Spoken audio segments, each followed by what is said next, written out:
ආයිබෝවන් සුබෝදෑසනක් අද 2020 නොවැම්බර් මාසේ 27 වෙනිදා සිකුරාදා දිනයක් සුපුරුදු විදිහට රටට ආදරය කරන පරම්පරාව සමගින් මේ මොහොතේ වැඩිම පිරිසක් නරඹන්නා වූ රූපවාහිනී වැඩසටහන දෙරණ අරුණ ඔබ වෙත ගෙනෙන්නට සූදානම්. අද අපි අද පුවත්පත සහ දිවෙන පුවත්පත වාර්තා කරන්නා වූ ප්‍රධාන සිරස්තල වලට මුලින්ම අවධානය යොමු කරන්නට කල්පනා කළා. අද පුවත්පත කියනවා හෙරොයින් කිලෝ 100ක් සමග ශ්‍රී ලාංකිකයන් 6ක් ඉන්දියා අත්අඩංගුවට හෙරොයින් තොගේ ශ්‍රී ලංකාවට රැගෙනීමට සැලසුම් කළ එකක් කියලත් කියවෙනවා. අත්අඩංගුවට පත් 5 දෙනෙක් මීගමුවේ අයෙක් මොරටුවේ යාත්‍රාව මීගමුවේ ව්‍යාපාරිකයෙකුට අයත්. පසුගිය සතියේ වැටලීමේදී STF අත්අඩංගුවට පත් වූ හෙරොයින් කිලෝ 100 අතර සම්බන්ධතා පවතී දැයි මේ වන විට විමර්ශන ක්‍රියාත්මක වෙමින් පවතිනවා. ඉන්දියාවේදී ශ්‍රී ලාංකිකයන් 6 දෙනෙකු සමග ඉන්දියා වෙරළ ආරක්ෂක බලකාය විසින් අත්අඩංගුවටගත් හෙරොයින් කිලෝග්‍රෑම් 100කට ආසන්න ප්‍රමාණය ශ්‍රී ලංකාවට රැගෙනීමට උත්සාහ කළ මද්‍රව්‍ය තොගයක් බවට තොරතුරු ලැබී ඇතැයි පොලිස් මුලස්ථානය සඳහන් කරනවා. මෙම යාත්‍රාවේ ඉන්ධන අවසන් වීමක් නිසා ඉන්දියා වෙරළ ආරක්ෂක බලකාය මගින් යම් අවස්ථාවක මෙම යාත්‍රාව නිරීක්ෂණය කර සෝදිසි කිරීමේදී මෙම මද්‍රව්‍ය තොගේ සමග පිස්තෝල 6ක් අත්අඩංගුවට ගෙන තිබෙන බවද පොලිස් මාධ්‍ය ප්‍රකාශක නියෝජ්‍ය පොලිස්පති අජිත් රෝහණ මහතා පුටා දක්වමින් අද පුවත්පත කියා සිටිනවා. දිවයිනත් එය වාර්තා කරන්නේ අද පුවත්පත හෙරොයින් පිළිබඳව පමණක් කතා කරද්දී දිවයිනේ කියනවා කුඩු සහ ගිනි අවි සමග ශ්‍රී ලාංකේය දීවරයෝ 6ක් ඉන්දියා අත්අඩංගුවට පත් වී තිබෙන බව. ඒ අනුව හෙරොයින් මත්කුළු කිලෝග්‍රෑම් 100ක් ඇතුළු මද්‍රව්‍ය තොගයක් සහ මිලිමීටර 9 වර්ගයේ ගිනි අවි 5ක් රැගෙන යාත්‍රා කරමින් තිබූ මෙරට බහුදින දීවර යාත්‍රාවක් ශ්‍රී ලාංකිකයන් 6 දෙනෙකුද සමගින් ඉන්දියා වෙරළ ආරක්ෂක බලකාය මගින් අත්අඩංගුවට පත් වී තිබෙන බව තමයි දිවයින පුවත්පත කියන්නේ. දින 10ක පමණ කාලයක් තිස්සේ ඉන්දියා වෙරළ ආරක්ෂක බලකාය සිදු කළ මෙහෙයුමකින් අනතුරුව පෙරේදා තූතුකුඩියට දකුණින් වූ ගැඹුරු මුහුදේදී මෙම යාත්‍රාව අත්අඩංගුවට ගෙන තිබෙනවා. එම යාත්‍රාව මීගමුව ප්‍රදේශයේ පදිංචි පුද්ගලයෙකුට අයත් ශෙනායා දුව නැමැති බහුදින දීවර යාත්‍රාවක් බවයි වැඩිදුරටත් අද දිවයින පුවත්පතේ ප්‍රධාන පිටුවේ ප්‍රධාන සිරස්තලය ඔස්සේ වාර්තා කර සිටින. ඉතින් නිරන්තරයෙන්ම ශ්‍රී ලංකාව සහ ඉන්දියාව අතර තිබෙනා වූ මේ සමුද්‍ර දේශ සීමාවන් මුහුදු සීමාවන් උල්ලංඝනය කරන්නට කටයුතු කරනවා මේ දෙපැත්තේම දීවරයන් විසින්. ඉන්දියා දීවරයන් ඒ සමුද්‍ර සීමාවන් උල්ලංඝනය කරමින් ශ්‍රී ලංකාවට පැමිණීම සහ ශ්‍රී ලාංකේය දීවරයන් ඒ සමුද්‍ර සීමා උල්ලංඝනය කරමින් ඉන්දියා මුහුදු කලාපයට පිවිසීම පිළිබඳව තොරතුරු වාර්තා වෙනවා. ඉතින් මේ සම්බන්ධයෙන් යම්කිසි මතභේදාත්මක ගැටුම්කාරී ස්වරූපයකුත් තිබෙනවා.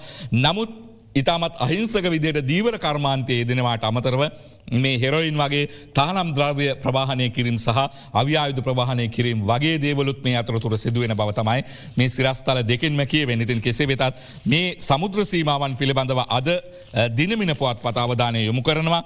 ඒ අනුව ඉන්දියා දීවරයන්ගේ මුහුදු සීමා උල්ලංඝනයට කඩිනම් විසඳුම් දෙනවයි කියලා ඇමති ඩග්ලස් දේවානන්ද මහතා කරන ප්‍රකාශය අපි දිනමිනේ ප්‍රධාන පිටුවේ සිරස්තලයක් ඔස්සේ ඔබ වෙත ගෙනෙන්නට සූදානම්. ඉතින් අමාත්‍යවරයා සඳහන් කරන්නේ මේ පිළිබඳව මේ වන විටත් සිය අවධානය යොමු වෙලා තිබෙන බවයි. ඒ අනුව ඉදිරියේදී ඒ සම්බන්ධයෙන් ඉතාමත් ෂණික ප්‍රතිචාර ලබාගන්නට ෂණික විසඳුම් ලබාදෙන්ට උත්සාහ කරන බව දේවානන්ද මහතා කියනවා. අපිට පෙන්වන්නේ සිරස්තලය ඉන්දියා දීවරයන්ගේ මුහුදු සීමා උල්ලංඝනයට කඩිනම් විසඳුම් දෙනවා. ඉන්දියානු දීවරයන්ගේ දේශ සීමා පසු කරමින් ශ්‍රී ලංකා මුහුදු තීරයේ නීති විරෝධීව දීවර කටයුතු සිදු කිරීම සම්බන්ධයෙන් කොළඹ ඉන්දියා තානාපති කාර්යාලය සහ නවදිල්ලි ඉන්දියා විදේශ කටයුතු අමාත්‍යාංශය සමග සාකච්ඡා කොට කඩිනම් විසඳුමක් ගන්නා බව දීවර ඇමති ඩග්ලස් දේවානන්ද මහතා සඳහන් කරනවායි කියලයි අද දිනමින පුවත්පත මෙලෙසින් වාර්තා කර සිටින්නේ. අපි එතනින් යන්නට සූදානම්. අද ලංකාදීපයේ ප්‍රධාන සිරස්තලයට ඊයේ දිනේදී අද දෙරණ ප්‍රධාන ප්‍රවෘත්ති ප්‍රකාශය ඔස්සේත් මේ තොරතුරු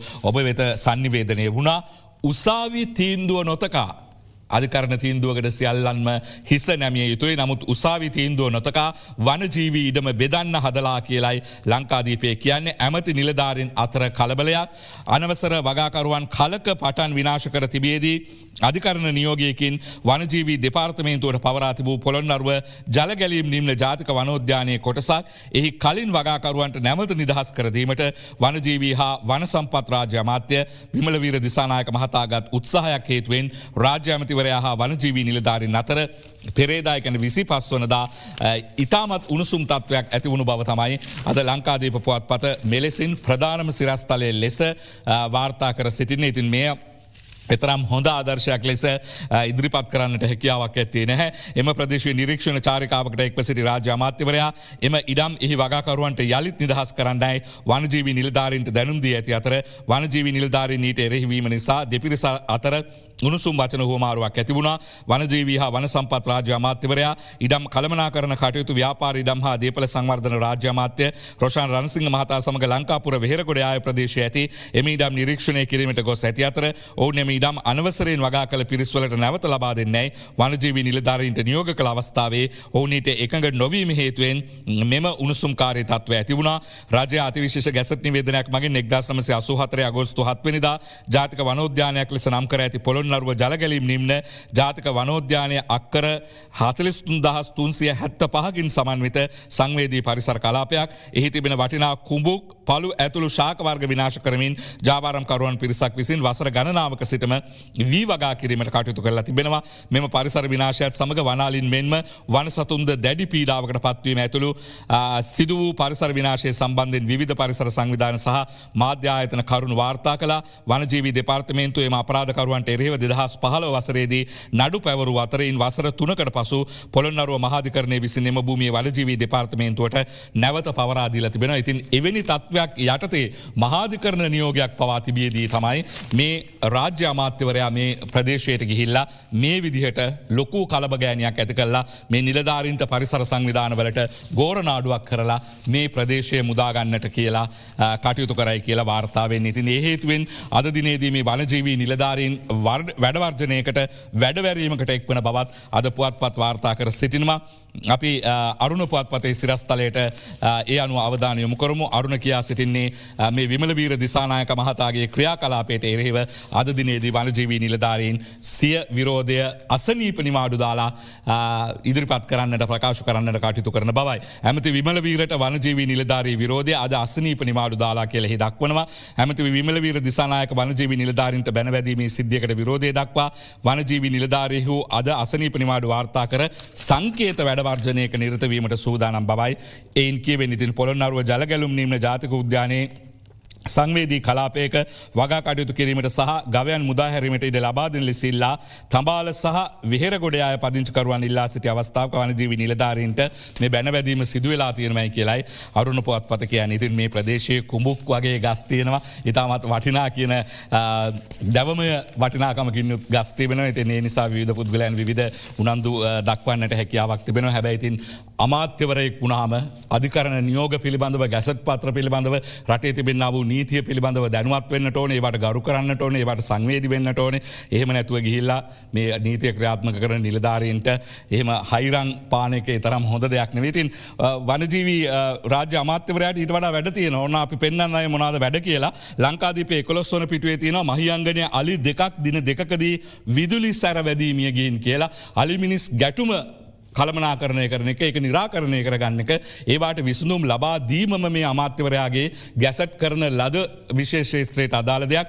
ලංකාදීපේ 11 වන පිටුව පෙරලා බලන්න. මහියංගනයේ අලි දෙකක් දින දෙකකදී විදුලි සැර වැදීමිය ගිහින් කියලා ඡායාරූප සහිතව මේ තොරතුරු වාර්තා කරනවා. මහියංගන ප්‍රාදේශීය ලේකම් කොට්ටාසය තුළ මිනිස් ක්‍රියාකාරකම් හේතුවෙන් දින 3ක් ඇතුළතදී වල්ලලි දෙදෙනෙක් ජීවිතක්ෂයට පත් වුණා. මෙම වල්ලලි දෙදෙනාම ජීවිතක්ෂයට පත් වී ඇත්තේ නීති විරෝධීව නිවෙස් වලින් බැහැරට අදින ලද සජීවී විදුලි රැහැන්වල වැදී කියල තමයි වැඩතුරටත් අද ලංකාදීප පුවත්පත මෙලෙසින් වාර්තා කර සිටින්නේ. ඉතින් අලින්ගෙන් මිනිසුන් බේරා ගැනීම සහ මිනිසුන්ගේ අලින් බේරා ගැනීම තමයි කළ යුතු වන්නේ. එහෙම නැත්නම් ගැසට් කරන ලද වන භූමි මේ විදිහට මුදාහරින්නට කියලා නිලධාරීන් සමග පරිසර සංවිධාන සමග ආරෝහකට එළඹීම නොවේයි බලධාරීන් කළ යුතු වන්නේ. ඉතින් මේ අවධානය ඒ අයට යොමු වේවා කියලා ප්‍රාර්ථනා කරනවා.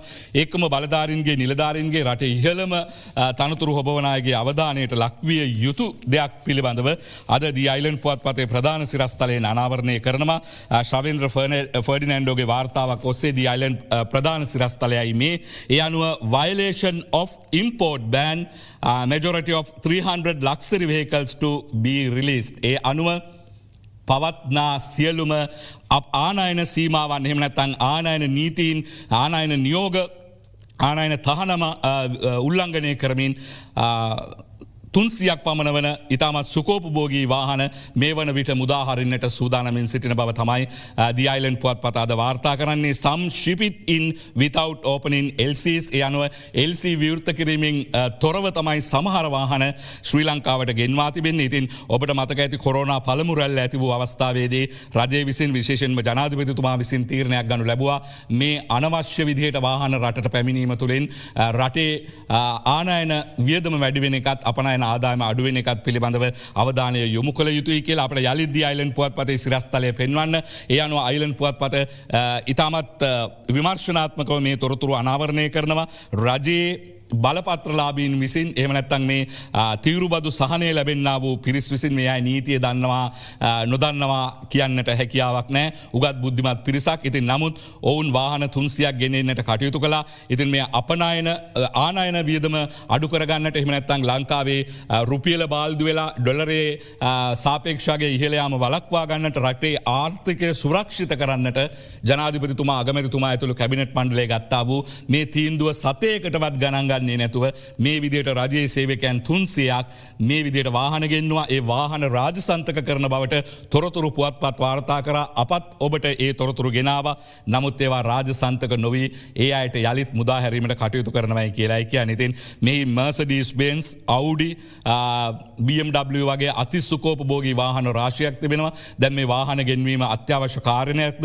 මේ අහිමි වන්නා වූ බදු වලට කවුද වග කියන්නේ ඊට පස්සේ මේ රටින් පිටට ගලා යන්නා වූ ඒ ඩොලර් කන්දට කවුද වග කියන්නේ කියලා විමසා සිටින්නට ඕනේ. ඉතින් මේ වන විට කහ පවා ආනයනය කරන එක තහනම් කරලා තිබෙනවා. ඔබ දන්නවා කහ කිලෝවක් ගන්නවා නම් රුපියල් 6000ක් විතර වෙනවා. ඉතින් කහ වෙනුවට අපි ඩයි අනුභව කරමින් සිටින ජාතියක් බවට පත් වෙලා තිබෙනවා. ඉතින් ඒ තත්වයේ තුල මේ එක්තරා පිරිසකගේ සුඛ විහරණය සඳහා මේ වාහන මුදා හරිනවාද නැද්ද යන තීරණය අපි බලාපොරොත්තු වෙන. මේ වාහන රාජසන්තක කරයි කියන තොරතුර පුවත්පත් ඔස්සේ වාර්තා කරන්නට අපි ජාතියක් විදිහට භාග්‍යවත් වෙයි කියලා මග බලා ඉන්නවයි කියලා තමයි කියන්නට වෙන්නේ. රටේ නීතියක් තියෙනවා නම් එය මේ රටේ සෑම පුද්ගලයෙකුටම එක ලෙස එක රටකට එක නීතියක් විදිහට ක්‍රියාත්මක විය යුතුයි කියන එක තමයි The Island පුවත්පතේ ප්‍රධාන සිරස්තලයේ ඔස්සේ අද අවධාරණය කර සිටින්නේ. අපි එතනින් යම් වාහන ගැන කතා කරපු නිසා අද පුවත්පත ගෙනෙන්නා වූ ප්‍රධාන සිරස්තලයට ඉතින් අද පුවත්පත අද කියා සිටින්නේ රියදුරන් රිය පැදවීමේදීත් පදිකයන් මාර්ගයේ ගමන් කිරීමේදීත් නිවැරදි ආකාරයට කටයුතු කළ යුතුයි කියලා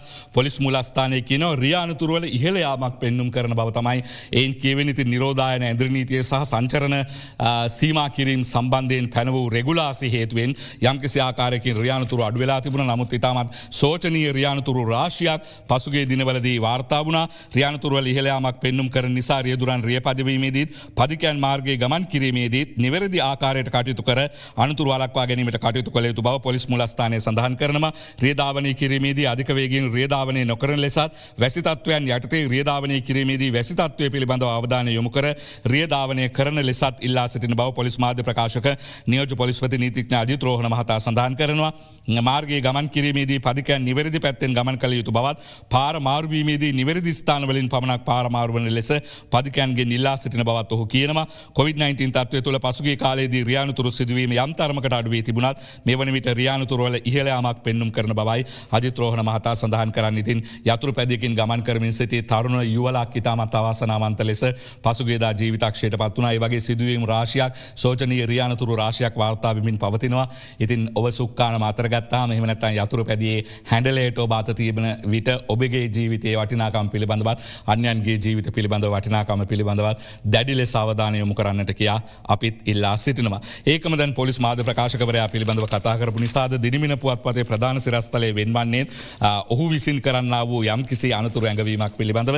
යනවා PCR වලින් කට්ටි පැන්නොත් වැඩ වර්ධී කියලායි එහි දක්වා තිබෙන්නේ පොලිස් මාධ්‍ය ප්‍රකාශක අජිත් රෝහණ මහතාගේ ප්‍රකාශය.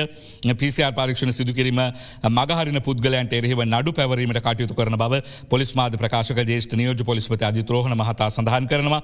හුදකලා කරන ලද පොලිස් බල ප්‍රදේශවල පුද්ගලයන්ට සෞඛ්‍ය බලධාරීන් විසින් PCR පරීක්ෂණ සිදු කිරීමට සහභාගී වන ලෙස දැනුම් දුන්නත් එය මගහරින පිරිස් සිටින බව වාර්තා වී ඇති බැවින් මේ තීරණය ගත් බවයි අජිත් රෝහණ මහතා වැඩිදුරටත් සඳහන් කර සිටින්නේ. ඒකම දැන් PCR පරීක්ෂණ සහ කොරෝනා පිළිබඳව කතා කරද්දී මේ වන විට සංඛ්‍යාලේඛන වාර්තා කරන අන්දම අද පුවත්පත කියනවා පෑලියගොඩ හා දියුලපිටිය කොවිඩ් පොකුර 18491ක් සමස්ත ආසාදිත සංඛ්‍යාව 20022ක් දක්වා ඉහළට සුව වූ පිරිස 15816ක් මරණ ගණන 96ක් දක්වා වර්ධනය වෙලා තියෙනවායි කියලායි අද පුවත්පත කියන්නේ. ඉතින් පෑලියගොඩ හා දියුලපිටිය COVID-19 පොකුර තුලින් ඊයේ දිනේදී රෝගීන් 553 දෙනෙකු වාර්තා වීමත් සමග එම පොකුර තුලින් වාර්තා වන සමස්ත රෝගීන්ගේ ප්‍රමාණය 18491ක් දක්වා ඉහළ ගින් තියෙනවා. ඉතින් මේ වන විට මරණ සංඛ්‍යාවත් 100ට ආසන්න වෙමින් පවතින බව තමයි පුවත්පත් වාර්තා කර සිටින්නේ. අපි වෙලා බලලෙමු. අද පුවත්පත කියනවා හලාවත වෙරළ තීරය ආශ්‍රිත ග්‍රාම නිලධාරී වසම් 4ක් හුදකලා කරලා තියෙනවයි කියලා. හලාවත වෙරළ තීරය ආශ්‍රිතව ග්‍රාම නිලධාරී වසම් 4ක් හුදකලා බවට පත් කිරීමට කටයුතු කළ බව පුත්තලම දිස්ත්‍රික් සෞඛ්‍ය සේවා අධ්‍යක්ෂ වෛද්‍ය දිනුෂා ප්‍රනාන්දු මහත්මිය සඳහන් කරනවා. මෙලෙස හුදකලා ප්‍රදේශ ලෙස නම් කර ඇත්තේ හලාවත වෙරළ ආශ්‍රිත වෙරළ බඩ උතුර වෙරළ බඩ දකුණ එගොඩවත්ත කුරුසපාඩුව යන ග්‍රාම නිලධාරී වසම් කියලා තමයි වැඩිදුරටත් අද පුවත්පත වාර්තා කර සිටින්නේ. ඒකම මේ හුදකලා කරන ලද ප්‍රදේශ දීර්ඝ කාලයක් තිස්සේ කොළඹ දිස්ත්‍රික්කය තුළ හුදකලා කරන ලද ප්‍රදේශ සම්බන්ධයනුත් මේ වන විට සෞඛ්‍ය බලධාරීන්ගේ අවධානය යොමු වෙමින් පවතිනවා. මව්බිම කියන්නේ හුදකලා කර පැති ගැන අද හෙටම තීරණයක් ගන්නවා. සෞඛ්‍ය සේවා අධ්‍යක්ෂ ජෙනරාල්වරයාගේ ප්‍රකාශයක් ලෙස තමයි එය දැක්වී තිබෙන්නේ. කොළඹ අටලුගම ඇතුළු ලොක්ඩවුන් කර තිබෙන ප්‍රදේශ තවදුරටත් හුදකලා කර තබනවාද නැද්ද යන්න පිළිබඳව තීරණයක් අද හෙටම ගන්නා බව සෞඛ්‍ය සේවා අධ්‍යක්ෂ වෛද්‍ය අසේල ගුණවර්ධන මහතා සඳහන් කරනවා. කොළඹ බොරැල්ල සිරිමල්වත්ත හා මෝදර මෙත්සඳ සෙවන වතු දෙක ආශ්‍රිතව ඊයේ පැවති PCR පරීක්ෂණ අනුව එම ප්‍රදේශයේ වෛරසය පැතිර ඇති ආකාරය පිළිබඳව තක්සේරුවක් ලබාගත හැකි බවයි ඒ මහත්මයා කියන්නේ. දැනට හුදකලා කර ඇති ප්‍රදේශවල ජනතාවට සාමාන්‍ය ජන ජීවිතය ආරම්භ කිරීමට හැකිද යන්න පිළිබඳව සොයා බලා එම ප්‍රදේශ නිදහස් කිරීමට බලාපොරොත්තු වන බවත් සෞඛ්‍ය සේවා අධ්‍යක්ෂ ජෙනරාල්වරයා සඳහන් කර සිටිනවා. ඉතින් මේ ප්‍රදේශ හුදකලා බවෙන් මුදා ගැනීමේ පූර්ණ වගකීම තියෙන සෞඛ්‍ය බලධාරීන්ටත් වඩා මේ ප්‍රදේශවල වාසය කරන ජනතාවට. ඉතින් ඔවුන් පසුගිය දිනවල තමන්ගේ කුසගින්න ගැන කියමින් මහමගට එනසයක් දකින්නට ලැබුණා. ඉතින් ඔවුන් අතින් යම්කිසි වරදක් සිදුවනවා වන්නට පුළුවන්. නමුත් බලධාරීන් නිලධාරීන් මේ සියලුම දෙනා මේ අයගේ කුසගින්න පිළිබඳවත් අවධානය යොමු කරන්නට ඕනේ. අපි හැමදාම කියනවා වගේ බණ පොතේ තියෙනවා ලෝකේ තියෙන දරුණුතම රෝගය තමයි කුසගින්න කියලා. ඉතින් අනිත් රෝගවලට වගේම ඒ රෝගයට ප්‍රතිකාර කළ තමයි බුදුන් වහන්සේ පවා ධර්මයේ දේශනා කරන ලද්දේ කුසගින්නෙන් සිටින කෙනෙකුගේ කුස පිරවීමෙන් නික්බිතිව බව අමුතුවෙන් ඉතින් මේ ඉහළ ඉන්න අයට සිහිපත් කරන්නට ඕනේ නැහැ. ඕනොත් ඕනෑ තරම් මේ පොතපත කියවා ඇතයි අප උදක්ම විශ්වාස කරන බැවින්. ඉතින් ඒකම අපිට යන්නට වෙනවා. අද මේ කොරෝනා සම්බන්ධයෙන් පුවත්පත් රාශියක් බොහෝ තොරතුරු වාර්තා කරනවා. මේ බොහෝ තොරතුරු යාවත් කාලින කරමින් අද දෙරන ප්‍රවෘත්ති ප්‍රකාශය ඔස්සේ ඔබට වාර්තා කර තිබෙන බැවින් මේ දිනවල අධ්‍යාපනය පිළිබඳව දක්වන්නා වූ උනන්දුව සහ දැන් විභාග තියේද ඒවලට මොකද වෙන්නේ කියන කාරණය පිළිබඳවත් අවධානය යොමු කරන්නට සිදුවෙනවා. ලංකාදීපය අද කියනවා කොළඹ ගම්පහ කළුතර පාසල් දැන්ම අරින්නේ නැහැ. කුරුණෑගල කුලියාපිටියේ නගර පාසලුත් බැහැ. අධ්‍යාපන අමාත්‍යවරයාගේ ප්‍රකාශය කොළඹ ගම්පහ හා කළුතර දිස්ත්‍රික්කවල පාසල් දැන්ම විවෘත කරන්නේ නැතයි අධ්‍යාපන අමාත්‍ය මහාචාර්ය ජී.එල්. පීරිස් මහතා පාර්ලිමේන්තුවේදී කියා සිටියා. කුරුණෑගල හා කුලියාපිටිය නගරවල පාසැල්ද දැන්ම විවෘත කර ගත නොහැකි තත්වයක පවතින බව තමයි මහාචාර්යවරයා වැඩිදුරටත් කියා සිටින. ඉතින් ඒ ඔස්සේ අදන පොදු සහතික පත්‍ර සාමාන්‍ය පෙළ විභාගයට මොකද වෙන්නේ කියලා ඔබ විමසා සිටිනවා නම් මව්බිම ප්‍රධාන සිරස්තලය බලන්නට වෙනවා. ඕලෙවල් විභාගයේ කල් දමනවාද නැද්ද තීරණය දින 10කින් අධ්‍යාපන අමාත්‍යවරයාගේ ප්‍රකාශය තමයි එලෙසින් දක්වන්නේ. තව සතියක හෝ දින 10ක කාලයක් තුළ අදන පොදු සහතික පත්‍ර සාමාන්‍ය පෙළ විභාගයේ නියමිත දිනට පැවැත්වීම හෝ නොපැවැත්වීම පිළිබඳව තීරණයක් ගන්නා බව අධ්‍යාපන අමාත්‍ය මහාචාර්ය ජී.එල්. පීරිස් මහතා සඳහන් කරනවා. දෙසැම්බර් මාස මුල සතිය වන විට බස්නාහිර පළාත ඇතුළුව වසා දමා ඇති ප්‍රදේශ සම්බන්ධයනොත් යම්කිසි තීරණයක් ගන්නා බව තමයි අධ්‍යාපන අමාත්‍යවරයා කියා සිටින්නේ. ඉතින් ඕලෙවල් විභාගයට පෙනී සිටින්නට සූදානමින් සිටින දුවා දරුවන්ට තව දින 10ක් ඒ පිළිබඳව චකිතයකින් යුතුව පසුවන්නට සිදුවෙනවා කියලයි කියවෙන්නේ. ඉතින් කෙසේ වෙතත් මේ දවස්වල පාසල් යවනවාද තමන්ගේ දුවව තමන්ගේ පුතාව පාසල් යවනවාද කියා අම්මා තාත්තා පසුවන්නේ දෙගිඩියාවකින්. ඒ වගේම දරුවන් යම්කිසි ආකාරයකින් මේ වෛරසය නිසා සෞඛ්‍යමය වශයෙන් මානසික වශයෙන් පීඩාවකට පත් වනවාද කියලා ඔවුන් විමසිල්ලෙන් පසු වෙනවා. ඉතින් ඔවුන් වෙනුවෙන්ම සකස් කරන ලද ලිපියක් අද අරුණ පුවත්පතේ 5 වන පිටුවෙන් ඔබ වෙත ගෙනෙන්නට අප සූදානම්. වෛරසයෙන් විතරක් නෙමෙයි වසංගතයේ අතුරු විපාක රැසකින් දරුවන් බේරාගත යුතුයි කියලා කියන්නේ විශේෂඥ වෛද්‍ය හෙෂාන් ජයවීර මහතා. විශේෂඥ වෛද්‍යවරයා කියනවා දරුවා හරහා Tamanගේ ගෙදර ඉන්න ආච්චිලාට සීලාට බොහොම ලේසියෙන් මේ රෝගය බෝ වෙන්නට ඉඩ තියෙනවා කියලා. ඔබ දන්නවා දරුවන් බොහෝ විට සමීප අම්මාට තාත්තාට වඩා ආච්චියට සහ සීයාට ඉතින් ඔවුන් එළියට ගිහින් ආපු සැනින් පිරිසුදු වීමකින් තොරව පවා ආච්චිගේ එහෙම නැත්නම් සීයාගේ ඇකේට පනින ස්වරූපයක් තිබෙනවා. ඉතින් ඒ නිසා මේ අහිංසක මේ ජේෂ්ඨ පුරවැසියන් යම්කිසි ආකාරයකින් ආසාදිත තත්වයට එහෙම නැත්නම් මේ රෝගයට නිරාවරණය වන තත්වයකට පත් වෙන්නට පුළුවන් කියලායි විශේෂඥ වෛද්‍යවරයා සිහිපත් කරන්නේ. කොරෝනා නිසා ළමයින්ගේ ප්‍රතිශක්තිය අඩුවීම පිළිබඳව ලොකු ගැටලුවක් ඇති වෙන්නේ නැහැයි කියලායි විශේෂඥ වෛද්‍යවරයා සඳහන් කරන්නේ. දරුවාගේ ඔන්ලයින් පන්තිය ගැන දෙමාපියන් අවධානයෙන් ඉන්නට කියලා ඉතාමත් වැදගත් ප්‍රකාශයක් හේෂාන් ජයවීර මහතා විසින් කරනවා. ඉතින් මේ දවස්වල ඔන්ලයින් වලින් තමයි දරුවන් Tamanගේ කටයුතු කරන්නේ. ඉතින් වෙනදාට වාරණයකට ලක්වුණු ජංගම දුරකථනය ටැබ් එක දරුවන්ගේ අතට පැමිණ තිබෙනවා. ඉතින් දෙමාපියන් විශේෂයෙන්ම අවධානය යොමු කළ යුතුයි මේ ජංගම දුරකථනයෙන් මේ දරුවා කරන්නේ අධ්‍යාපනය සම්බන්ධ අධ්‍යාපනයට අදාළ වැඩ කටයුතු පමණක්ද කියලා. එහෙම නැත්නම් මේ පිළිබඳව දැඩි ප්‍රශ්න ඇතිවන්නට පුළුවන් දරුවාගේ අනාගතය පිළිබඳව කියන්නට ඕන. ඉතින් ඒ පිළිබඳව අපි සාක්ෂි සහිතව ඔබට කියන්නම්. මේ ඔන්ලයින් ක්‍රමය එහෙම නැත්නම් ජංගම දුරකථනය අනවශ්‍ය විදිහට දරුවන් භාවිතා කිරීම නිසා සිදුවන්නා වූ දෙයක් පිළිබඳව අද දිවයින සිව්දෙස අතිරේකය ඔස්සේ අවධානය යොමු කරලා තිබෙනවා. මේ දවස්වල ඔන්ලයින් ක්‍රමයට තමයි බොහෝ සේවක සේවිකාවන් Tamanගේ රාජකාරිය සපයන්නේ. ඒ වගේම දුවා දරුවන් අධ්‍යාපනය කරන්නේ. ඉතින් ඒ ඔස්සේ ඔන්ලයින් ක්‍රමයට අනවශ්‍ය පුද්ගලයන් සමග අනවශ්‍ය සම්බන්ධතා ගොඩනැගීම තුළින් ඉතාමත් දරුණු ගණේ කොරෝනාවට වඩා දරුණු ගණේ ප්‍රතිඵලවලට සෞඛ්‍ය ප්‍රතිඵලවලට ලක් වෙන්නට පුළුවන් කියලා සිව්දෙස අනාවරණය කරනවා. අපි පෙරලා බලමු දිවයින සිව්දෙස අතිරේකය ඒඩ්ස් රෝගීන්ගේ කැපී පෙනෙන වර්ධනයක් සිදු වෙලා තියෙනවායි කියලායි ලිංගාශ්‍රිත රෝග විශේෂඥ වෛද්‍ය විනෝ ධර්මකුලසිංහ මහත්මිය සඳහන් කරන්නේ. 359ක්ම පිරිමි කියලා දක්වනවා. ශ්‍රී ලංකාව තුළ HIV ආසාදිත රෝගීන්ගෙන් කැපී පෙනෙන වර්ධනයක් මෑත කාලය තුළ දක්නට තිබෙන බවත් 2019 වසර තුළ ආසාදිතයන් 439ක් වාර්තා වන අතර එයින් 359 දෙනෙක් පිරිමි අයවීම විශේෂත්වයක් යයි පානදුර මූලික රෝහලේ ලිංගාශ්‍රිත රෝග විශේෂඥ වෛද්‍ය විනෝ ධර්මකුලසිංහ මහත්මිය සඳහන් කරනවයි කියලායි දක්වලා තියෙන්නේ. ඉතින් දෙසැම්බර් 1 වෙනිදාට එදින ලෝක ඒඩ්ස් දිනය නිමිති කරගෙන පැවති මාධ්‍ය හමුවකදී තමයි විශේෂඥ වෛද්‍යවරිය විසින් මේ සියල්ලම අවධාරණය කර සිටින්නේ. ඉතින් නවීන තාක්ෂණය අනිසි ලෙස භාවිතා කිරීම, නොදන්නා පුද්ගලයන් සමග ශනික සම්බන්ධතා ඇති කර ගැනීම, ළමා ලිංගික අපයෝජනය සහ සමවයසේ මිතුරන්ගෙන් එල්ලවන පීඩනය යෞවනයන් වැඩිදුරටත් අවධානමට ලක් කරන බවයි කියවෙන්නේ. ඉතින් ඉතාමත් භද්‍ර යෞවන යුගයේ පසුවන පිරිමි දරුවන් මේ තත්වයට ගොදුරුවීමේ වැඩි අවධානමක් තිබෙන බවත් මේ ලිපියෙන් කියා සිටිනවා. ඒඩ්ස් රෝගීන්ගේ කැපී පෙනෙන වර්ධනයක් අද දිවයින පුවත්පතේ ඇතුළු පිටුවකින් තමයි එය අප ඔබ වෙත උපුටා දක්වන ලද්දේ. ඉතින් ඒ ඔස්සේ තවත් සිරස්තල කිහිපයකට අද යොමුවන්නට අප සූදානම්. ජපන් කෝටිපති යුවතිය ලංකාවට රැගෙන තරුණයා රිමාන්ඩ් වාර්තාව ගෙනෙන්නේ මව්බිම මේ තොරතුර පියවරෙන් පියවරට දිගින් දිගටම වාර්තා කරා. ඉතින් ජපානයේ අවුරුදු 16ක පමණ දැරියක් අවුරුදු 20ක පමණ ශ්‍රී ලාංකික තරුණයෙකු විසින්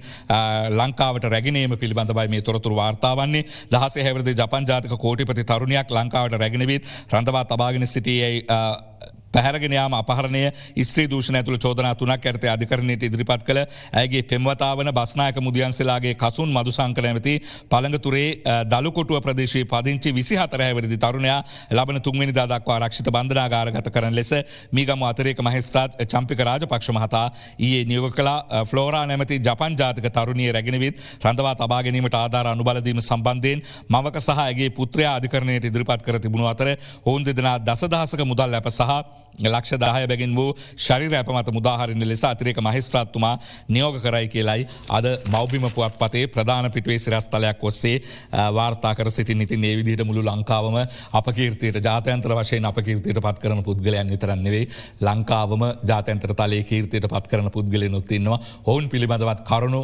උත්ප්‍රාසයෙන් තොරව ඉදිරිපත් කරන්නට වෙනවා. ලංකාවේ ඉංජිනේරුවෙකුගෙන් කොරෝනා මඩින මෙවලමක් සාර්ථකත්වයේ නිරීක්ෂණයට අවස්ථාවක් ඉල්ලයි කියලා අද මේ ප්‍රධාන සිරස්තලයක් ලෙස මෙලෙසින් වාර්තා කර සිටිනවා. අපි ඒ පිළිබඳවත් අවධානය යොමු කරමු.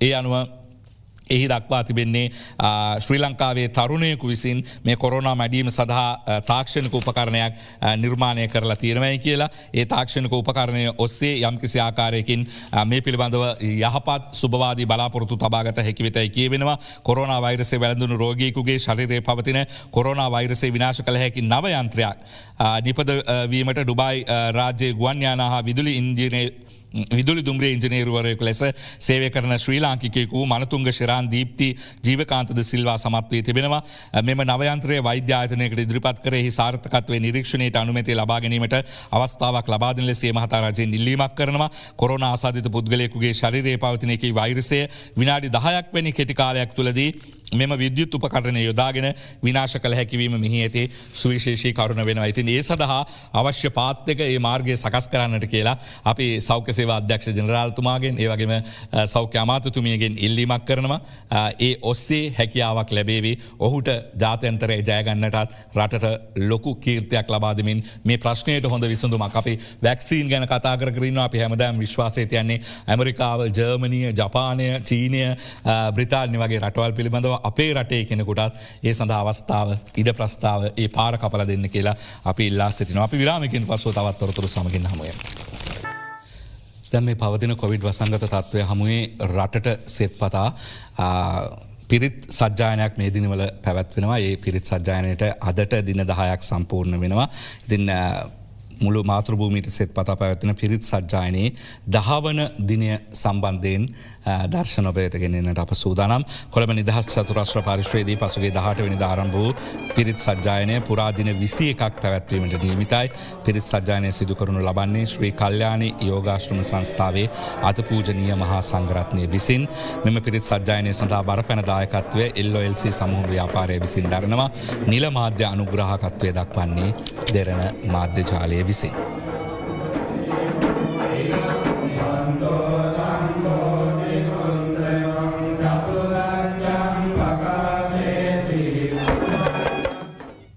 ඊයේදිනේදී අප ඔබට දර්ශන සහිතව ඉතාමත් සොඳුරු දසුන් පෙළක් ගෙනාව. ඒ තමයි දීඝවාපිය අර සමහරු ඩෝසර් කරපු ඊට පස්සේ නිදන් හොරුන් විසින් ආරණ ලද දීඝවාපිය තවමත් ඒ පුණ්‍ය භූමිය විසින් ආරක්ෂා කර ගන්නා ලද පුරාවස්තු රාශියක් තිබෙනවා. ඉතින් මේ පිළිබඳව අරුණ අවධානය යොමු කරනවා. මහානාග රජුගේ පුත් මලතිස්ස යුගයට අයත් දීඝවාපියේ රන් කරඬු වසර 1800ක් පැරණි කියලායි කියන්නේ. ඉතාමත් දීර්ඝ කාලීන ඉතිහාසයක් තිබෙන පුරාවස්තු තමයි මේ විදිහට පෙරේදා දිනේදී දීඝවාපීන් සොයාගත්තී. ඒ දිනේදී තොරතුරු වාර්තා කරනු ලැබුවා. වසර 1800ක් පරණයි. විශේෂයෙන්ම ශ්‍රී සර්වඥ ධාතුන් වහන්සේලා රැසකුත් මේ කරඬු තුල තිබී සොයාගන්නට පුරාවිද්‍යා බලධාරීන් සමත් වුණා. අපි එතනින් යමු දිවෙන පුවත්පතේ ප්‍රධාන සිරස්තලයට.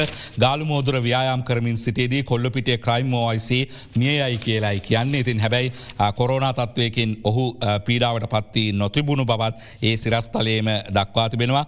කොල්ලුපිටිය පොලිසිය අපරාධ විමර්ශනාංශයේ ස්ථානාධිපති පොලිස් පරීක්ෂක ජේ.එම්. නිලන්ත මහතා ඊයේ උදෑසන ගාලුමුදුර පිටියේ ව්‍යායාම් කරමින් සිටියේදී හදිසි ඇති වාසනීය තත්ත්වයක් හේතුවෙන් බිම ඇද වැටි මිය ගොස් තිබෙනවා. දෙදුරු පියකවන මේ මහතා මිය යන විට 42 හැවිරිදි වියේ පසු අතර පස්සර මාඋස්සාගොල්ල ප්‍රදේශයේ පදිංචිකරුවෙක් මියගේ පොලිස් පරීක්ෂකවරයා කලක සිට හෘද රෝගී තත්ත්වයකින් පෙළී ඇති බවත් ඔහු බයිපාස් සත්කමකට භාජනය වී සිටි බවත් පොලිස් ආරංචි මාර්ග සඳහන් කරනවායි කියලා කියන්නේ. කෙසේ වෙතත් PCR පරීක්ෂණයකට මේ දේහ යොමු කරලා තිබෙනවා. ඒ වාර්තාව අනුව ඔහුට කොරෝනා රෝගය ආසාදනය වී නොමැති බව තමයි පොලිස් ආරංචි මාර්ග සඳහන් කරන්නේ. පොලිසිය පිළිබඳව කතා කරද්දී කාලාන්තරයකට පස්සේ නිල වශයෙන් ස්ථිර වශයෙන් පොලිසියේ ලොකුම පුටුවට කෙනෙකු අද පත් වෙනවා. ඉතින් මේ පත්වීම වෙලා ඉවරයි. හැබැයි වැඩ බාර ගැනීම සිදුවන්නේ අද දිනේදී. පොලිස්පති අද වැඩ බාර ගනී කියලා මව්බිම ප්‍රධාන පිටුවේ සිරස්තලයක් ඔස්සේ වාර්තා කර සිටින්නේ එයයි. ඒ අනුව මෙරට 35 වෙන පොලිස්පතිවරයා ලෙස චන්දන වික්‍රමරත්න මහතා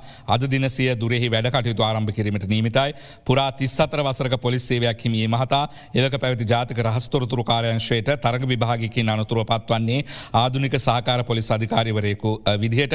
ඒ වර්ෂයේ 1886 ජූලි 16 වෙනිදා බුද්ධ සේවාවකින් පොලිස් දෙපාර්තමේන්තුවට අවතීර්ණ වී එහි ඉහළම තනතුර වන පොලිස්පති තනතුරට පත් වූ ප්‍රථම නිලධාරියා ලෙසට චන්දන වික්‍රමරත්න මහතා ඉතිහාසයට එකතු වෙනවයි කියලා කියන්නේ. ඉතින් දීර්ඝ කාලයක් අපිට පොලිස්පතිවරයෙක් හිටියේ නැහැ. වැඩ බලන පොලිස්පතිවරයෙක් හිටියේ පූජ්‍ය ජයසුන්දර මහතා විසින් පොලිසිය වෙනමම තලයකට ගෙනාවේ නික්මිතව. ඉතින් ඔන්න අපිට කාරක්ෂම පොලිස්පතිවරයෙක් ලැබිලා තිබෙනවා රටේ නීතිය සහ සාමය ක්‍රියාත්මක කරන්නට. ඉතින් පොලිස්පතිවරයෙක් විතරක් නෙවෙයි ඊයේ දිනේදී පොලිසිය භාර අමාත්‍යවරයෙකුත් රටට ලැබුණා. ඒ පිළිබඳව අද වාර්තා කරනවා ලංකාදීපය සරත් වීරසේකර මහජන ආරක්ෂක කැබිනට් ඇමති කියලායි කියන්නේ. රිය අද්මිරාල් සරත් වීරසේකර මහතා මහජන ආරක්ෂක කැබිනට් අමාත්‍යවරයා ලෙස ජනාධිපති කාර්යාලයේදී ජනාධිපති ගෝඨාභය රාජපක්ෂ මහතා ඉදිරියේ ඊයේ දියුරුම් දෙනු ලැබුවා. ඒ පිළිබඳව ඡායාරූප වාර්තාවක් ගෙනෙනු ලබනවා ලංකාදීපයේ සියලුම පුවත්පත් මේ පත්වීම පිළිබඳව දක්වලා තියෙනවා. අති විශේෂයෙන්ම කොළඹ දිස්ත්‍රික්කයේ අංක 1ට පැමිණෙමින් මුළු රටේම මනාප සංඛ්‍යාව පිළිබඳව සසදා බලද්දී ජනාධිපතිවරයා හිටපු ජනාධිපතිතුමා එහෙම නැත්නම් මහින්ද රාජපක්ෂ අගමැතිතුමාගේ මනාප සංඛ්‍යාවට පමණක් දෙවෙනි වුණු සරත් වීරසේකර මහතා තමයි මෙලෙසින් මේ තනතුරට ඊයේ දිනේදී පත් කරන ලද්දේ. අපි එතනින් යමු ඊයේ මේ පත්වීම බාර ගැනීමෙන් ඉක්බිතිව එහෙම නැත්නම් දියුරුම් දීමෙන් අනතුරුව කොළඹ හුණුපිටිය ගංගාරාම විහාරස්ථානයට පැමිණ බුදුරජාණන් වහන්සේගේ සහ තෙරුවනගේ ආශිර්වාද ලබා ගන්නට අමාත්‍යවරයා කටයුතු කළ මොහොතට මහජනාක්ෂව පිළිබඳ අමාත්‍ය හැටියට මට ලැබිලා තියෙන වගකීම තමයි මේ රටේ සියලුම ජනතාවට කිසිම බියෙන් සැකෙන් තොරව ජීවත් වෙන්න පුළුවන් වාතාවරණයක් සකසා දීම එක තමයි ජනාධිපතිතුමාගේ අභිලාෂය. ඉතින් ඒ සම්බන්ධයෙන් මට ශ්‍රී ලංකා පොලිසිය සහ සිවිල් ආශ බලකාය ඒ වගේම පොලිස් අභ්‍යාස අධ්‍යයනය සහ බහුදින කාර්ය සාධක බලකාය ලබා දීලා තියෙනවා. විශේෂයෙන්ම මංකොල්ල කෑම අපරාධ මිනිමැරුම් ස්ත්‍රී දූෂණ වගේම අන්තවාදී සහ ත්‍රස්තවාදී වැළැක්වීමටත් අපි ඇත්ත වශයෙන්ම සම්පූර්ණ පියවර ගන්නවා. ඒ වගේම තමයි මත් උදුර අද රට අගාධයට පත්වීම පවතින මේ තරුණ පරම්පරාව විනාශ වෙන මත් උදුර සම්පූර්ණයෙන්ම විනාශ කිරීමටත් අපි පියවර ගන්නවා. රටේ වැසියන්ට ඕනම වෙලාවක ඕනම අවස්ථාවක ඕනම තැනක බියෙන් සැකෙන් තොරව ජීවත් වීමට සහ හැසිරීමට තමාගේ කටයුතු කිරීමට දෙන වාතාවරණයක් සැකසීමේ ඒ වගකීම මම නොපිරියලා ඉෂ්ට කරන බව මේ උතුම් සංඝ රත්නය වහන්සේ ඉස්සරහා මම පොරොන්දු වෙනවා. අද දිනමින වාර්තා කරනවා පොහොර සහනය ලබන ගොවීන්ගෙන් වීගන්න සැලසුම් රුපියල් 50ක සහතික මිලක් හෙක්ටයාරයකින් කිලෝ 1000ක් කියලයි අද රන්වන් වී කරල් ගොනුවක් එක වාර්තා කරන්නේ. පොහොර සහනාධාරය ලබන සෑම ගොවියකුගෙන්ම හෙක්ටයාරයකින් රුපියල් 50ක සහතික මිලක් ඇත්තේ වී කිලෝ 10 බැගින් ලබා ගැනීමට සැලසුම් කර තිබෙනවයි කියලා මේ ප්‍රධාන සිරස්තලයෙන් කියවෙනවා. කෙසේ වෙතත් ඊයේ දිනේදී කෘෂිකාර්මික කටයුතු සම්බන්ධයෙන් විවාදයක් පැවැත්වුණා පාර්ලිමේන්තුවේ. මේෙහිදී පක්ෂ විපක්ෂ මැති ඇමතිවරුන් දැක්වූ අදහස්. හැමදේම ගහපු ලිත් ගහන්න ගිහිල්ලා සජිත් ප්‍රේමදාස මහත්තයා ඉන්න කාලෙත් ගැහුවා, එස්.බී. ඇමතුමා කාලෙත් ගැහුවා. ඒ ගහද්දි ඒ විලිතම මුද්‍රණය කරා කියලා බැසිල් ඇමතුමා හිරේ යවුවා. එහෙම කරපු යහපාලන ආණ්ඩුව දයාගමගේ ඇමතුමා සමාජ ආරක්ෂණ අරමුදලේ මුදල් මිලියන 380ක් කතානායකතුමනේ මේ ප්‍රහඬ තියෙන ප්‍රශ්නේ කෙලින් අහන්න කියන්නේ. මොකක්ද මේ කතාව ප්‍රශ්න පැහැදිලි කළා. දැන් හොඳටම පැහැදිලි කරා. ඒ අහන් ඉන්න අමාරුද? පෞද්ගලික කාලේ හොරකම් කරපුවා. ඉවර කරේ නෑනේ. ඉන්නකෝ දැන් සජිත් ප්‍රේමදාස මහත්තයා අද මේ පාර්ලිමේන්තුවේ ඇවිල්ලා ප්‍රශ්න කරනවා රුපියල් 5000 ලබා දෙද්දී ඒක මදි කියලා. රුපියල් 10000ක් බඩු මල්ලක් නිරෝධානය කරපු ප්‍රදේශවලට ලබා දෙද්දී ඒක මදි කියලා කතා කරනවා. හැබැයි සජිත් ප්‍රේමදාස මහත්තයාට කොන්දක් තිබ්බේ නෑනේ මේ සමෘද්ධි අහිංසක දිලිසු ජනතාවගේ මුදල් දේශපාලන රැස්වීම් වලට භාවිතා කරද්දී නැගිටලයකට විරුද්ධයි කියලා කියන්න. ඔබතුමා කොදුනාරටියේ කෂේරුකාව ගැන කතා කරනකොට ඔබතුමාගේ කෂේරුකාව එස්.එම්. චන්ද්‍රසේන මහත්මයා හොඳට කුඩු කරලා ඉවරයි. මම කායිකවත් කෂේරු කුඩු කරන්න ගියේ නැහැ. එතුමා එහෙම කියනවා නම් ගෝඨාභය රාජපක්ෂ මහත්මයා ජනාධිපතිතුමා එතුමාගේ කෂේරුවත් කුඩු කරලා දාලා තියෙනවා කියන්න ඕනේ. වී වලට වැඩිය වී නිෂ්පාදනයක් අපි කරලා තියෙනවා. නමුත් ආණ්ඩුව අද අසමත් වෙලා තියෙනවා ඒ නිෂ්පාදනයේ සහල් පාරිභෝගයට ලැබෙන්න. ඇයි මේක වෙලා තියෙන්නේ? මේ රටේ මෝල් හිමියන්ගේ ඒකාධිකාරය. කවුද මේ මෝල් හිමියෝ? මේ රජයට සම්බන්ධ මේ පාර්ලිමේන්තුවේ මම කියන්න කනගාටු ඉන්න මැති ඇමතිවරුන්ගේ ආණ්ඩුව මේ මාස ගානට විතරක් හාල් වලට ගැසට් 5ක් ගහලා තියෙනවා. හැබැයි මේ ගැසට් වල තියෙන මිලට හාල් ගන්න බෑ. මේ වෙනකොට එදා මෙදා තුර කාලය තුර රුපියල් ලක්ෂ 33000ක වංචාවක් ලීකේජ් එකක් මේ වෙනකොට වීයලේ මණ්ඩලයේ සතුට තියෙනවා. ඔබතුමාලගේ ඇමතිතුමා හැරිසන් ඇමතිතුමාගේ කාලේ තමයි මේ පාඩුව සිද්ධ වුණේ. 52කට වී අරන් හරක්ට කියලා 22කට විකුණලා බිලියන 10ක් ගැහුවා. අමාත්‍යංශයේ පළවෙනිම අරමුණ තමයි කෘෂිකර්මාන්තය සඳහා ජාතික ප්‍රතිපත්තියක් සකස් කරන එක. අපි මේ පාර්ලිමේන්තුවට මේ ප්‍රතිපත්තිය සකස් කරලා වසරක් තුල අවසන් කරන්න බලාපොරොත්තු වෙනවා කියන එක මුලින්ම තමුන්නාන්සේලාට සඳහන් කරන්න ඕනේ. අපි පොහොර සාඩ ආධාරය ගොවියට දෙනවා. ඒ නිසා අපි හෙක්ටයාරයකට අපි දෙනවා රුපියල් 84000ක පොහොර සාන ආධාරයක්. අපි හෙක්ටයාර දෙකකට නොමිලේ පොහොර දෙනවා. ඒ නිසා ඊළඟ කන්නේ ඉඳලා අපි පොහොර සාන ආධාරය ලබා දෙන සෑම ගොවියෙක්ගෙන්ම වී කිලෝ 1000ක් අපි ගන්න බලාපොරොත්තු වෙනවා. මේ දවස්වල පොහොර හිඟට හේතුව තමයි වරායේ සේවකයන් කීප දෙනෙක් අපේ වරාය ඇමතුමා ඉන්නවා. වරායේ සේවකයන් කීප දෙනෙක් කොවිඩ් සංගතයට මුහුණ දීලා තියෙනවා. ඒ නිසා පොහොර බෑමේ පොඩි ප්‍රමාදයක් අපිට හිර වුණා. ඒ නිසා අපි දැන් ඊයේ වෙනකොට නැව් 4ක් බෑවා. තව නැව් 4ක් එළිය තියෙනවා. ඒ වගේම අපි අවාසනාවකට ඊයේ හවස චෙක් කරනකොට අපේ ලංකා පොහොර ගබඩාවෙත් කොවිඩ් රෝගියෙක්. ඒ නිසා පොඩි ප්‍රායෝගික ගැටලු කීපයකට අපි මුහුණ දීලා ඉන්නවා. නැත්තම් මේ ආණ්ඩුවට පොහොර දෙන්න බැරි කමක් නෙවෙයි. මගේ ගැන ගොඩක් අය දුක කිව්වා. මේ ඇමතුමාට තියෙන කෑලි දෙකයි අනිත් අය බෙදිලා කියලා. ඒ නිසා මම බොහොම සතුටු වෙනවා මගේ දුක වෙනුවෙන් සජබ තමුන්නාන්සේලාගේ පක්ෂේ කතා කරපු එක පිළිබඳ. ඒ පිළිබඳ කිසි ගැටලුවක් කරගන්න ඕනේ නැහැ. හැබැයි මේකට එක කැබිනට් ඇමතිවරයා ඉන්නේ. ඒක හොඳට මතක තියාගන්න ඔබතුමාලා. අද ණය පිළිබඳව අවධානය යොමු කරන අයට අරුණ පුවත්පතේ ප්‍රධාන සිරස්තලයේ වැදගත් වේවි. ඉතින් අනන සුඛය කියලා එකක් තියෙනවා ණය නොවීම සැපයක් කියලා. හැබැයි ඉතින් ආයෝජනය සඳහා එහෙම නැත්නම් ව්‍යවසායකයන් විසින් ව්‍යාපාර ගොඩනැගීම සඳහා ණය ගැනීම ප්‍රශ්නයක් නෙවෙයි. වියදම් කරන්න කණ්ඩ බොණ්ඩ අරක්කු ගන්න පාටි දාන්න එහෙම ණය වෙනවා නම් ඒක මහත් වූ අකුසලයක් කියලා තමයි කියන්න වෙන්නේ. අරුණ කියනවාද දීපල අපමත නිවාස ණයට උපරිම පොලිය 7%යි මහා බැංකුවෙන් වාණිජ බැංකුවලට උපදෙස් ලැබී තිබෙනවා කියලා මෙන්න ආයෝජකයන්ට එහෙම නැත්නම් යම්කිසි ප්‍රයෝජනවත් විදිහට ණය යොදන්නට බලාපොරොත්තු වන අයට සුබදායි ආරංචියක් වේවි. දීපල අපේට තබා ගන්නා නිවාස ණය සඳහා 7%ක උපරිම පොලියක් පමණක් අය කරන ලෙස ශ්‍රී ලංකා මහා බැංකුව සියලුම වාණිජ බැංකුවලට උපදෙස් ලබා දීමට තීරණය කළා තියෙනවා. මහා බැංකුවේ මුදල් මණ්ඩලය පෙරේදා රැසූ අවස්ථාවේදී මෙම තීරණයට එළඹ තිබෙනවා. ඒ අනුව ණය කාල සීමාව පළමු වසර 5 සඳහා අය කළ හැකි වසරකට 7%ක පොලිය අනුපාතයක් පමණයි.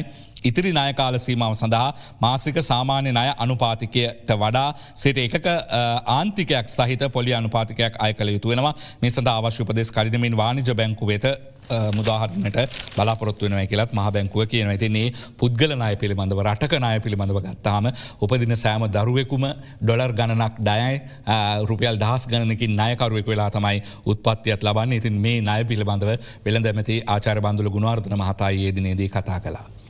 රට සල්ලි පිළිබඳ දැවැන්ත අර්බුදයකට අපි මුහුණ දීලා තියෙනවා. පසුගිය රජයේ විසින් විනාශකාරී ලෙස අවිචාරවත් ලෙස හා අදූරදර්ශී ලෙස ක්‍රියා කිරීමේ ප්‍රතිඵලයක් වශයෙන් ජාත්‍යන්තර වෙළඳපොළට ගොහින් ස්වෛරීත්ව බැඳුම් කර නිකුත් කළ සවරින් බොන්ඩ්ස් වලින් අසාමාන්‍ය ණය ප්‍රමාණයක් විදේශ වලින් අරන් තියෙනවා. රට ඇතුලේ සල්ලි ප්‍රශ්නයක් නම් සල්ලි අච්චු ගහන්න පුළුවන් රුපියල්. හැබැයි අපිට ඩොලර් අච්චු ගහන්න බෑ. විදේශ මුදල් අපි උපයන්න ඕනේ. උපයන්න තිබුණ ප්‍රධාන මාර්ගයේ සංචාරකයන්ගෙන් සංචාරකීපින් එන්න ඕනේ. සංචාරකයෝ එක්කෙනෙක්වත් ලංකාවට එන්නේ නැහැ. ලෝකේ රටවල් වල ගුවන් තොටුපළවල් වහලා. එහෙමනම් අපිට අන්තර්ජාතික වශයෙන් මේ ශ්‍රී ලංකාවේ පසුගිය රජයේ විසින් ලබාගෙන තියෙන ගෙවා ගන්නට බැරි විදේශ ණය ප්‍රමාණය ප්‍රතිව්‍යුහගතකරණයක් සඳහා ජාත්‍යන්තර සාකච්ඡාවක් ආරම්භ කළ යුතු වෙනවා. අද පුවත්පත අද කියනවා සුවසැරිය තිදෙනෙකුගේ වැඩතහනම් කියලා. සුවසැරිය දුෂ්කරතා කීමට මාධ්‍ය සාකච්ඡාවක් පැවැත්වීම හේතුව නොහඳුනන අයෙකු දුරකථනයෙන් කතා කර මරණ තර්ජන එල්ල කළා. සුවසැරිය සේවක සංගමේ සභාපතිනි මයුනි ප්‍රියංගිකා වීරසිංහගේ ප්‍රකාශය තමයි එලෙස වාර්තා කරන්නේ 1.9 බිංදුව. එහෙම නැත්නම් 1990 සුවසැරිය සේවක සේවිකාවන්ගේ දුෂ්කරතා පිළිබඳ මාධ්‍ය සාකච්ඡාවක් පැවැත්වීම හේතුවෙන් තමන් ඇතුළු තිදෙනෙකුගේ වැඩතහනම් කළ බවත් සිදු ඇති අසාධාරණයට එරෙහිව අවශ්‍ය පියවර ගැනීමට කටයුතු කරන බවත් සුවසැරිය සේවක සංගමේ සභාපතිනි මයුනි ප්‍රියංගිකා වීරසිංහ සඳහන් කරනවා. වහාම ක්‍රියාත්මක වන පරිදි පසුගිය 25 වෙනිදා රාත්‍රියේ සිට මෙලෙස තමන්ගේ මෙන්ම සුවසැරිය සේවක සංගමේ උපලේකම් මදුශංක ලක්මාල් සහ උපසභාපති රංගන සංජීව රාජනායක යන මහත්වරුන්ගේ වැඩතහනම් කළ බවත් ඒ මහත්මිය කියා සිටියයි කියලා තමයි අද පුවත්පත වාර්තා කර සිටින්නේ. අපි ඉතින් එතනින් යමු සෞඛ්‍ය ගැනම කතා කරපු නිසා COVID-19 වෛරස් ව්‍යාප්තිය හමුවේ රජය ගත් තීරණය නිසා දරුවන්ගේ ජීවිත අනතුරේ හෙළී තිබෙන බව ගුරු සංගම් විසින් කරන්නා වූ චෝදනාවට. මේ ආණ්ඩුවේ තකතිරු අමන තීන්දුව නිසා අද වෙනකොට රට පුරාම පාසල් ගණනාවක දරුවන් ඒ වගේම ගුරුවරුන් අනතුරට ලක් වෙලා තිබෙනවා. දැන් මේ වෙනකොට දැන් පෞද්ගලික 24 වෙනිදා මේක ඇවිල්ලා මේ ශ්‍රී ලංකා යුද හමුදාවේ වෙබ් අඩවියේ පළ කරලා තියෙන්නේ. මේක කියනවා පැහැදිලිව මේ වන විට රටේ COVID-19 වෛරසයේ තෙවන මට්ටමට පවතින බව COVID-19 ඇතිවීමේ වැළැක්වීමේ ජාතික ක්‍රියාන්විත මධ්‍යස්ථානයේ කාර්යසාධක බලකායේ අද පැවති මාධ්‍ය සාකච්ඡාවේදී ප්‍රකාශ කළයි කියලා. එතකොට දැන් සෞඛ්‍ය සේවා අධ්‍යක්ෂ ජෙනරාල් විශේෂඥ වෛද්‍ය අසේල ගුණවර්ධන මහත්මයාගේ ඒ නිර්ණායක අනුව COVID තුන්වෙනි මට්ටමේ ඉන්නවා නම් පාසල් වහන්න ඕනේ. එතකොට අපි අහනවා අධ්‍යාපන අමාත්‍යාංශයේ පාසල් විවෘත කිරීමත් කොවිඩ් කාර්යසාධක බලකායේ නිර්දේශානුමයක තෙවන මට්ටමේ දිනන පාසල් වැහීමත් සිදු කරන්න ඕනේ. ඉතින් දැන් මේ දෙකේ ඇත්ත මොකද්ද? ගිල්නොච්චි දිස්ත්‍රික්කයේ පාසල් සඳුදා පටන් ගන්නවද නැද්ද? වයඹ පළාතේ පාසල් ආරම්භ වෙනවද නැද්ද? කිසිදු ක්‍රමවේදයක් නැතුව පාසල් ඇරලා තියෙන්නේ. ඒකයි මේ අසාර්ථකත්වය. අපි පැහැදිලිවම ඉල්ලීමක් කරනවා මේ COVID-19 පැතිරීම වැළැක්වීමේ ජාතික ක්‍රියාන්විත මධ්‍යස්ථාන කාර්යසාධක බලකායෙන් පාසල් සම්බන්ධයෙන් මේ බලකායේ නිර්දේශය කුමක්ද කියලා පැහැදිලි කරන්න කියලා. ගුරු සංගම් වගේම එක්සත් ජාතික පක්ෂයත් මේ පාසල් විවෘත කිරීමට විරෝධය දක්වා සිටිනවා. ඒ අනුව අද දිනමින පුවත්පත කියන්නේ ආණ්ඩුව පාසල් ආරම්භුවේ නිසි සැලසුමක් නැතිවයි කියලා විපක්ෂ නායකවරයාගේ ප්‍රකාශය.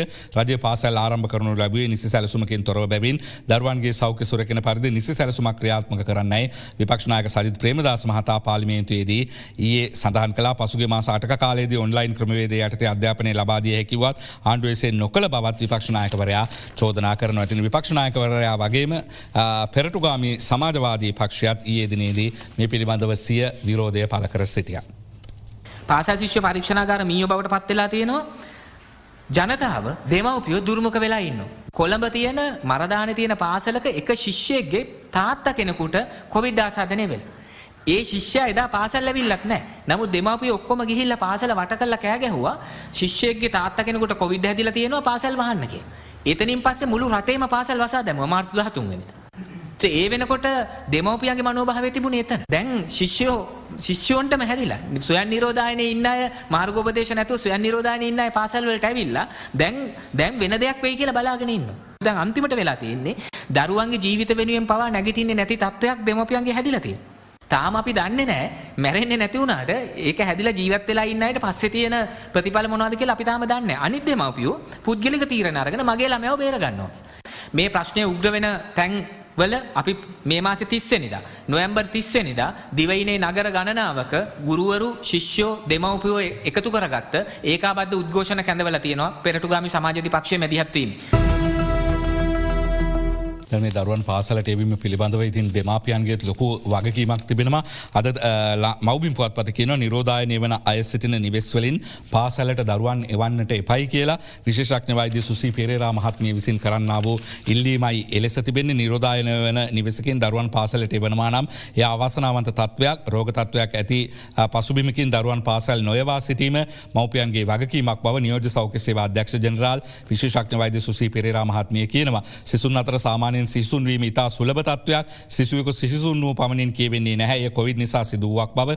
එවැනි දරුවෙකු කොවිඩ් කියා නාමකරණය නොකළ යුතුයි. එවැනි දා ප්‍රචාරය නොකළ යුතුයි. පාසල්වල සෞඛ්‍ය ප්‍රවර්ධන කටයුතු කමිටු පවතින තත්වය විපරම් කරනවා යයිද ප්‍රවෘත්ති දෙපාර්තමේන්තුවේ ඊයේ පැවති මාධ්‍ය හමුවකදී විශේෂඥ වෛද්‍යවරිය සඳහන් කරයි කියලා මව්බිම් පුවත්පත කියන ඉතින් අපිත් ඉස්කෝලේ යද්දී අර උදේ තිබෙනා වූ උදෑසන රැස්වීමේදී අපේ සහෝදර ශිෂ්‍යයෙක් දෙන්නෙක් සමහර වෙලාවට ක්ලාන්ත ගතියක් ඇති වීම ඉතාමත් ස්වාභාවික තත්වයක්. ඉතින් එහෙම වුණයි කියලා ඔවුන් කොන් කරන්නට ඒ වගේම ළඟටවත් යන්නේ නැතුව ඉන්නට කටයුතු කරන්නට එපා. ඒ අවශ්‍ය වෛද්‍ය උපදෙස් ලබා දෙන්නට ඒ ප්‍රතිමාදාර ලබා දෙන්නට කටයුතු කරන්න. ඉතින් කොවිඩ් ආසාදිතයෙකුට වුණත් ඒ මුළු පවුල් පිටින් කොන් කරන එක ඒ වගේම කොවිඩ් ආසාදිතයන් අපරාධකරුවන් කියලා හංවඩු ගහන එක වහාම නැවැත්විය යුතුයි අපි සියලුම දෙනා එකතු වෙලා. මොකද ඒ රෝගේ ගොදුර බවට හෙට ඔබ හෙට මම පත්වන්නට තිබෙන ඉඩ කඩ ඉතාමත් ඉහළයි. ප්‍රතිශතය ඉතාමත් ඉහළයි. සම්භාවිතාවය ඉතාමත් ඉහළ නිසාවෙන් කොවිඩ් රෝගීන් දෙස කොරෝනා රෝගීන් දෙස ඉතාමත් සහෝදර හැඟීමෙන් යුතුව කාරුණික හැඟීමෙන් යුතුව බැලිය යුතු කාලය උදා වෙලා තියෙනවා කියලායි කියන්නට වෙන්නේ. කෙසේ වෙතත් මේ දරුවන් ගැන කතා කරමින් සිටියේදී දරුවන් පිළිබඳව ඊයේ දිනේදී රාජ්‍ය වෛද්‍ය නිලධාරීන්ගේ සංගමයක් සිය අදහස් පළ කළා. විශේෂයෙන් පාසල් විවෘත කිරීමත් එක්ක දෙමාපියන්ට තියෙන වගකීම අපි අවධාරණය කළ යුතුමයි. විශේෂයෙන්ම වගකීම් සහගතව හැසිරීම දෙමාපියන්ගෙන් බලාපොරොත්තු වෙනවා. බලධාරීන් විසිනුත් මේ වෙනකොට මතක් කරලා තියෙනවා. කරුණා කළ තමන්ගේ දරුවට කැස්සක් හෙම්බිරිසාවක් උගුරේ අමාරුවක් සසන පද්ධතිය ආශ්‍රිතව යම්කිසි අපහසුතාවයක් දරුවා නිකමට හරි තමන්ට මේ පැමිණිල්ල කළා නම් දරුවා පාසල් යවන්න එපා. ඔබ ඔබගේ දරුවාට හානියක් කරනවට අමතරව සමස්ත පාසලේම ඉන්න සමස්ත පාසල් පද්ධතියම කරන අසාධාරණයි. දැන් මේ කොවිඩ් සම්පූර්ණයෙන්ම තුරන් වන දවසක් ගැන අපිට කියන්න බෑ. සමහර විට ලෝක සෞඛ්‍ය සංවිධානය කියන විදිහට පවා අවුරුදු 2ක්ද 3ක්ද කොවිඩ් එක ජීවත් වෙන්න සිද්ධ වෙයි. එන්නතත් ආවත් ඒක කොච්චරක් සාර්ථක වෙයිද කියලා අපි දන්නේ නැහැ. ඒ නිසා අපිට හැමදාම පාසල් වහගෙන ඉන්න බෑ. ඒතර පාසල් අරිනකොට හැබැයි සෞඛ්‍ය ක්‍රමානුකූල පුරුදුත් එක්ක අවදානව තක්සේරු කරලා අවදානව සල්ලන ප්‍රතිචාර එක තමයි පාසල විවෘත කිරීම සිදු විය යුත්තේ. දැන් මොකද වෙන්නේ පාසල් විවෘත කරනවද වහනවද ඒ වගේම අධ්‍යයන පොදු සාධක පත්‍ර සාමාන්‍ය පෙළ විභාගය O level විභාගයේ තියෙනවද නැද්ද? අපි අහමු මහාචාර්ය ජී.එල්. පීරිස් අධ්‍යාපන අමාත්‍යවරයාගෙන්. කොළඹ ගම්පහ කළුතර දිස්ත්‍රික්කවල හා දිවයිනේ සෙසු ප්‍රදේශවල හුදකලා කරන ලද පොලිස් වසම් තුළ තිබෙන පාසැල්. ඒ පාසැල්වල ශිෂ්‍යයන් සාමාන්‍ය පෙළ ඒ පන්ති ආරම්භ කිරීමට බැරි නම් එතොට අපිට සලකා බලන්ට වෙනවා සාමාන්‍ය පෙළ විභාගයේ කල් දැමීම උචිතද කියලා. දැන තියෙන දින ජනවාරි 18 ඉඳන් 27 දක්වා. ඒක ඒ විදිහටම තියාගන්නවාද එහෙම නැත්නම් යම්කිසි වෙනසක් අවශ්‍යද කියන තීරණය ගැනීමට සිදු වෙනවා. තව සතියක් විතර බලලා සතියක් දවස් 10ක් විතර බලලා අද ලංකාදීපය කියනවා නළු නිලියන් 14කට කොරෝනා කියලා. ඒ අනුව පුවත්පත කියන්නේ රංගන ශිල්පීන් 14 දෙනෙකුට කොරෝනා වෛරසය ආසාදිතව ඇතැයි මේ වන විට ආරංචි වෙනවා. රූපවාහිනී සජීව වැඩසටහන් පුහුණුවීම සඳහා පැමිණ සිටි රංගන ශිල්පීන් අතරින් සිදු කළ PCR පරීක්ෂණයකදී මෙම පිරිස සොයාගෙන ඇතැයි එම ආරංචි මාර්ග සඳහන් කරනවා. මෙම පිරිස අතර ප්‍රවීණ සිනමා සහ ටෙලිනාට්‍ය ශිල්පිනියක් සහ ශිල්පීන් දෙදෙනෙකු ජනප්‍රිය ටෙලිනාට්‍ය ශිල්පිනියක්ද සිටින බවයි කියවෙන්නේ. තවත් නළු නිලියන් 30 දෙනෙකුට ආසන්න පිරිසක් නිරෝධානය වෙමින් සිටින බවත් වැඩිදුරටත් අද ලංකාදීප පුවත්පත වාර්තා කර සිටිනවා. ලංකාදීපයේ සිරස්තලෙන් පස්සේ දැන් ආදාහනය කරනවද භූමදානය කරනවද කියලා සාකච්ඡාවක් නිර්මාණය වෙලා තිබෙනවා. ඉතින් ජනතාවට වඩා වැදගත් ආදාහනය වීම හෝ භූමදානය වීම නොවේ ජීවත්වීම. අද අරුණ පුවත්පත කියන කොවිඩ් මරණ ආදාහනය අනිවාර්ය කිරීම පිළිගත නොහැක මානව හිමිකම් කොමිසම සෞඛ්‍ය ලේකම්ට දන්වයි කියලයි එහි දක්වා තිබෙන්නේ. ඉතින් කොවිඩ් වෛරසය වැළඳී මරණයට පත්වන පුද්ගලයන්ගේ දේහයන් ආදාහනය අනිවාර්ය කිරීම පිළිගත නොහැකි බව ශ්‍රී ලංකාවේ මානව හිමිකම් කොමිසම සෞඛ්‍ය අමාත්‍යාංශයේ ලේකම්වරයාට හා අධ්‍යක්ෂ ජෙනරාල් වෙත ලිපියක් යවමින් කියා සිටිනවා. කොවිඩ් වෛරසයෙන් මියගිය හෝ මියගිය බවට සැක කරන අයගේ ආදාහනය අනිවාර්ය කිරීම මහජන සෞඛ්‍ය ආරක්ෂා කිරීම සඳහා අවශ්‍ය නොවන බවත් එම කොමිසම සිය ලිපියේ සඳහන් කර තිබෙනමයි කියලයි අරුණ වාර්තා කරන්නේ. ඒ සිරස්තලයට එකත් පසව වාර්තා වෙන තොරතුරු තමයි ආදාහනය බලරහිත කරන පෙත්සම කැඳවීම 30 වනදා සිදුවන බව. අපි බලමු ඒ සිරස්තලයෙන් කියවෙන්නේ මොකක්ද කියලා. යනුව පුවත්පත කියා සිටින්නේ කොවිඩ් මලසිරුරු පැය 24ක් ඇතුළත ආදාහනය කෙරෙන ගැසට්ටුවට අදාළ 60ක් වන රෙගුලාසිය බල රහිත කරන්න ඉල්ලා ගොනු කර තිබූ මූලික අයිතිවාසිකම් පෙත්සම සලකා බැලීම සඳහා මේ මාස 30 වෙනිදා යලි කැඳවීමට ශ්‍රේෂ්ඨාධිකරණය ඊයේ නියෝග කළයි කියලා හිටපු ඇමති රිෂාඩ් බදුරුදීන්ගේ මුස්ලිම් මක්කල් පක්ෂය ඔහු ඇතුළු එම පක්ෂයේ මන්ත්‍රීවරු ශ්‍රී ලංකා මුස්ලිම් කොංග්‍රස් පක්ෂයේ නායක රාවුෆ් හකීම් කොරෝනා රෝගයෙන් මියගිය අයෙකුගේ ඥාතියෙක් ඇතුළු 12 දෙනෙකු ශ්‍රේෂ්ඨාධිකරණයට මේ පෙත්සම් ගොනු කර තිබුණා. පෙත්සම් කරුවන් කියා සිටින්නේ කොවිඩ් රෝගයෙන් මිය යන පුද්ගලයන්ගේ විශේෂයෙන් මුස්ලිම් ජාතිකයන්ගේ මලසිරුරු ඔවුන්ගේ සුපුරුදු ආගමික චාරිත්‍රවලට අනුව භූමදානය කිරීමට ඉඩ දිය යුතු බවයි. ඉතින් බුවනේ කළු විහාරයේ සිසිර දාබ්රු ගාමිණී අමරසේකර යන ත්‍රිපුද්ගල ශ්‍රේෂ්ඨාධිකරණ විනිසුරුතුමන්ලා හමුවේ ඊයේ දිනේදී මෙම නඩුව කැඳවුණයි කියලා අරුණ පුවත්පත අද වාර්තා කර සිටිනවා. ඉතින් ආදාහන භූමදානය පිළිබඳ කතා කරද්දී අද පුවත්පත් වාර්තා කරනවා හොර රහසී කෙරෙනු අවසන් කටයුත්තක් පිළිබඳව. ඒ අනුව වැල්ලම්පිටියේ හදිසි මරණයක් හොර සහතිකයකින් භූමදානය කරලයි කියලයි එහි දක්වා තිබෙන්නේ. ඉතින් මේ මරණයට හේතුව එහෙම ඒ අනුව සොයාගන්නට නොහැකි තත්ත්වයක් ඇති වී තිබෙනවා. වැල්ලම්පිටිය කුමාරදාස පෙදෙසෙහි පදිංචිකරුවෙකු පෙරේදා හදිසි මිය යාමෙන් පසුව ඔහුගේ දේහයේ ව්‍යාජ මරණ සහතික ඉදිරිපත් කොට භූමදානය කිරීමේ සිද්ධියක් සම්බන්ධයෙන් වැල්ලම්පිටිය පොලිසිය විමර්ශන ආරම්භ කර තිබෙනවා. 64 හැවිරිදි පුද්ගලයෙකු මෙලෙස මිය ගොස් ඇති අතර එදිනම පවුලේ උදවිය විසින් එම තැනැත්තාගේ මෘත ශරීරයේ මෙලෙස ව්‍යාජ මරණ සහතිකයක් ඉදිරිපත් කොට දෙමටගොඩ සුසාන භූමියක භූමදානය කර ඇති බවයි පොලිසිය සඳහන් කරන්නේ මියගේ පුද්ගලයාගේ බිරිය සහ දරුවන්ගේ PCR පරීක්ෂණයක් ලබාගෙන ඔවුන් එම නිවසේම නිරෝධායනය කර තිබෙනවා. කොරෝනා වසංගත තත්ත්වයේ හේතුවෙන් කිසිවෙකු නිවසේදී මියගේ නම් සෞඛ්‍යාංශ සහ පොලිසිය දැනුවත් කළ යුතු බවට පොලිස් මාධ්‍ය ප්‍රකාශකවරයා මීට කලිනුත් සඳහන් කළ තිබුණා. ඉතින් ඒ තත්ත්වය යටතේ මේ මරණය පිළිබඳ විශේෂයෙන්ම කූට ලේඛනයකුත් සකස් කරලා තියෙනවා. ඉදිරියේදී නීතිය ක්‍රියාත්මක වෙනවයි කියලා තමයි අද මව්බිම් පුවත්පත වාර්තා කරන්නේ. ඒකම අද මව්බිම කියනවා කළුතර බන්ධනාගාරයේ වහලට නැග්ග 6කට මාස 4 බැගින් සිර දඬුවම් නියම කරන්නට සූදානමින් සිටිනවයි කියලා. ඉතින් ඒ අනුව හිරේ හිටපුවා හිරේටම යවනවා කොහොමද දන්න එක කෙරෙන්නේ නම් කළුතර බන්ධනාගාරයේ වහලය මතට නැග විරෝධතා දැක්වීමට අනුබල දුන් බවට චෝදනා ලද සැකකරුවන් 6 දෙනෙකුට බන්ධනාගාර විනිශ්චය සභාව මගින් ඊයේ මාස 4 බැගින් සිර දඬුවම් ලබා දුන්නා. මෙම පිරිස පසුගිය දිනකෙම බන්ධනාගාරයේ වහලය මතට නැග තවත් පිරිසක්ද සමග විරෝධතාවයක නිරතව සිට ඇති බවත් බන්ධනාගාර ආඥා පනත උල්ලංඝනය කිරීමේ චෝදනාව මත ඔවුන්ව ඊයේ බන්ධනාගාර විනිශ්චය සභාවට ඉදිරිපත් කිරීමෙන් පසුව එසේ මාස 4 බැගින් සිර දඬුවම් ලබා දී ඇති බවත් බන්ධනාගාර කොමසාරිස් ජෙනරාල් තුෂාර උපුල්දෙනී මහතා සඳහන් කරනවා. පසුගිය දිනවල එසේ නීති විරෝධී ආකාරයෙන් විරෝධතාවල නිරත වූවන්ටද දැනුවම් ලබා දීමට අවශ්‍ය පියවර ගන්නා බව තමයි මේ විදිහට උපුල්දෙනී මහතා සඳහන් කර සිටින්. ඉතින් කෙසේ වෙතත් බන්ධනාගාර ගතව සිටිනායට මෙලෙස යළිත් සිර දඬුවම් නියම වුණාම ගරු අධිකරණය විසින් ඔවුන්ට ලබා දුන් බන්ධනාගාරයට අමතරව අපි හිතමු වර්ෂයක් බන්ධනාගාර ගත කරන්නට කියලා අධිකරණය නියෝග කරලා තිනවා. ඊට අමතරව තවත් මාස 4ක් මේ අයට හිරේ තපින්නට වෙයි කියලා තමයි කියන්නට වෙන්නේ. ඒකම දැන් බන්ධනාගාරගතව සිටින හිටපු අපරාධ පරීක්ෂණ දෙපාර්තමේන්තුවේ අධ්‍යක්ෂවරයා සම්බන්ධයෙන් තොරතුරු වාර්තා වුණා. විශේෂයෙන්ම ඔහු යම්කිසි ආකාරයෙන් කොරෝනා ආසාදිතයෙක් වෙලා තියෙනමයි කියලා වාර්තා වුණා. හරින් ප්‍රනාන්දු මහතා පාර්ලිමේන්තුවේදී සඳහන් කරලා තිබ්බා මේ උවමනාවින්ම කොරෝනා වැළඳුවයි කියලා හුට සැකයි කියලත් කොහමරි ශානිගේ ආරක්ෂාව තහවුරු කරන්නයි ඥාතීහු ඉල්ලති කියලා අද සිරස්තලයක් අපි දකිනවා.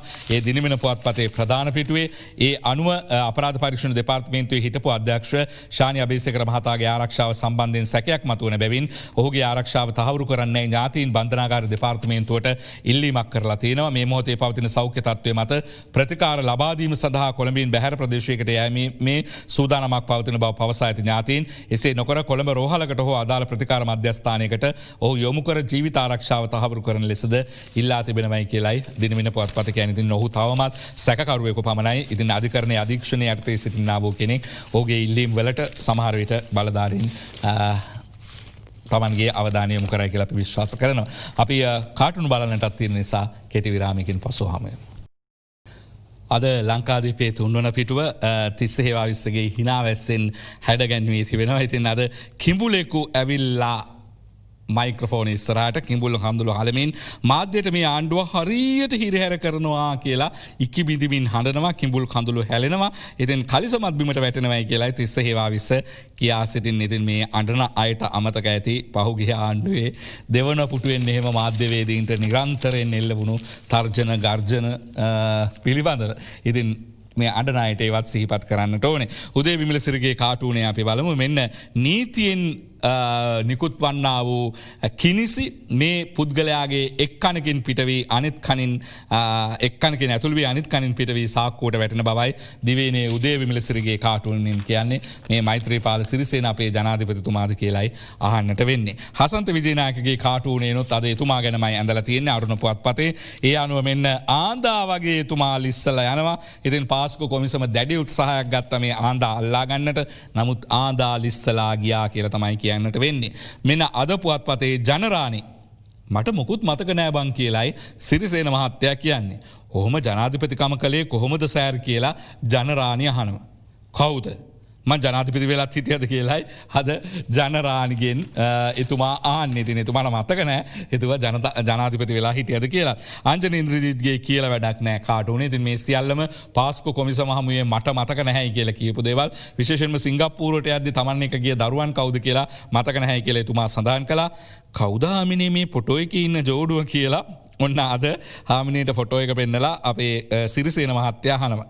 ඇයි අනේ ඔයාට ඔච්චරටම මතක නැද්ද ඔයා අපේ මගුල් ෆොටෝ එකනේ කියලා හාමිනේ ඒ පැත්තේ ඉඳන් උත්තර දෙනවා. මෙන්න තලංගම ජයසිංහගේ පලාමල් හාමිනේ විතරක් නෙමෙයි දුවත් ළඟට ඇවිල්ලා ජනාධිපති තාත්තා ලියපු දුව වෙන්නට ඇති. ඇයි තාත්තේ තාත්තට මම අඳුරගන්න බැරිද? මම තාත්තගේ දුවනේ කියලා ඇය කියා සිටිනවා.